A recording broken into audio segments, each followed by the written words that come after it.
Electronic media के सभी प्रतिनिधिगण और इस कार्यक्रम के संचालक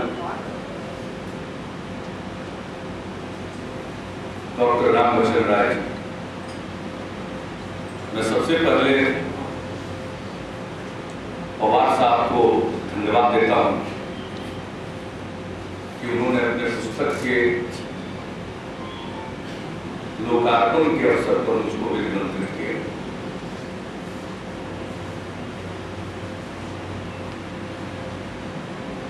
लेकिन इस पूरे कार्यक्रम में सच पर खूब चर्चा हो गई और मणि जी ने असत्य की भी पूजा कर दी।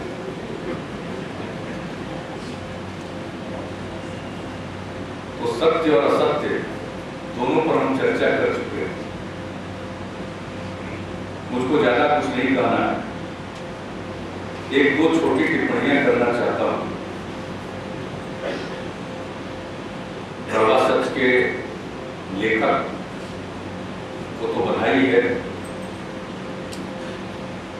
जो इनके आलेख प्रकाशित हुए समाचार पत्र में उनको एक साथ इकट्ठा करके उन्होंने पुस्तक का रूप दिया है।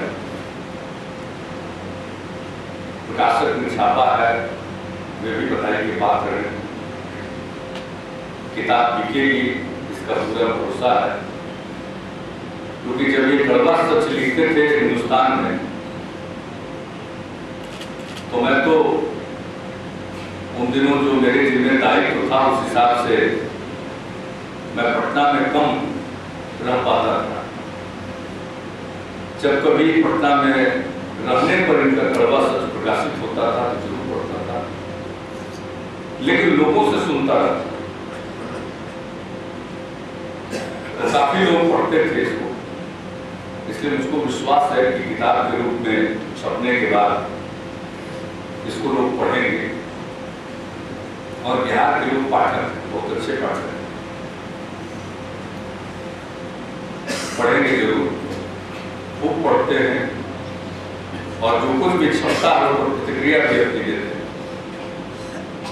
यानी सुधी पाठक है। उनको कोई ना कोई चीज अच्छी लगती है या बुरी लगती है, इसको बिहार के लोग छिपाते भी नहीं। तो मुझको विश्वास है इसको लोग पढ़ेंगे। इस कार्यक्रम का संचालन रामवचन राय जी कर रहे हैं और रामवचन राय जी ने इस किताब में जो इनके हिसाब से विसंगति पाई गई उसका उल्लेख इन्होंने किया और कहा कि ये लेखक का नहीं है, प्रकाशक का या प्रिंटर की भूल होगी। इस नाते जब ये किताब हाथ में लगी तो फिगर्स को हमने देखा, उन आंकड़ों को देखा, तो जो पवार साहब ने पहले लिखा कि 56% लोग गरीबी रेखा के नीचे है, वो सच के ज्यादा करीब। ये 42% का जो फिगर है ये तो सरकारी आंकड़ा है और ये NSSO का फिगर वो बिल्कुल बेकार, वो आपके कड़वा सच के लायक नहीं। अभी जो सर्वेक्षण हुआ है देहाती इलाके का, उसमें परिवार की कुल संख्या देहाती इलाके में उभर कर आई है 1,99,00,000 और 13 अंक को अगर हम कट ऑफ मानते हैं, जो कि 13 अंक का मतलब है वो दरिद्रता की निशानी, महागरीबी। ये भारत सरकार का जो दिशा निर्देश है उसके मुताबिक 13 मापदंडों पर गरीबी को मापा जा रहा है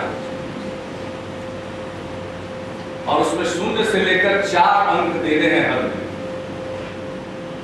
तो 13 उसमें मापदंड है, अगर सब में एक आएगा तब किसी को 13 अंक प्राप्त होगा। तो बिहार में गरीबी रेखा को 13 अंक पर हम लोगों को मानना पड़ा और 13 अंक मानने पर 1,13,00,000 परिवार गरीबी रेखा के नीचे।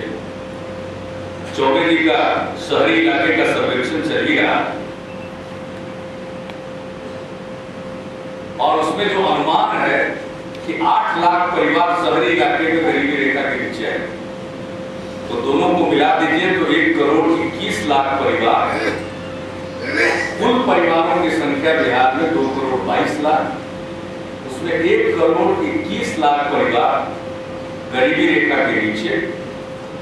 तो कुल मिलाकर के आपका जो 56% का आपने एक अपने आलेख में लिखा है वो सच के करीब है, उसी को मानिए और बिहार के लोगों को उसी को मानना चाहिए। गरीबों की संख्या उससे ज्यादा, क्योंकि हमने बता दिया दरिद्रों की संख्या, महागरीबों की संख्या। तो इसका इशारा करके मुझको ये बोलने का अवसर दिया, इसके लिए रामवचन राय जी को मैं धन्यवाद देता हूँ। और दूसरी बात, रामवचन राय जी आज के समारोह में सबसे ज्यादा बधाई और धन्यवाद के पात्र हैं। ये उदारता नहीं है, कोई मामूली बात नहीं। कड़वा सच जिन दिनों लिखा गया और कड़वा सच के जो जिन दिनों लिखा गया, अब आगे मैं नहीं पढ़ना चाहता, तो कोई ना कोई आकृति तो पवार साहब के मन में रहती ही होगी। बावजूद उसके रामवचन राय जी राजनीतिक तौर पर वहां से जुड़े होने के बावजूद इन्होंने कड़वा सच के लोकार्पण के कार्यक्रम का संचालन किया, इसके लिए रामवचन राय जी अभिनंदन। लेकिन सच का अभिनंदन करना पड़ता है, झूठ बोलने के लिए भी जरूरी होता है। तो अपनी जगह पर वो बात सही है, लेकिन बिहार की जो सच्चाई है, बिहार की जो हकीकत है, उस पर आपने ध्यान दिया। जैसा सभापति महोदय ने कहा, जो जमीनी सच्चाइयां हैं, जमीनी हकीकत है, वो बदल रही है, बदलेगी।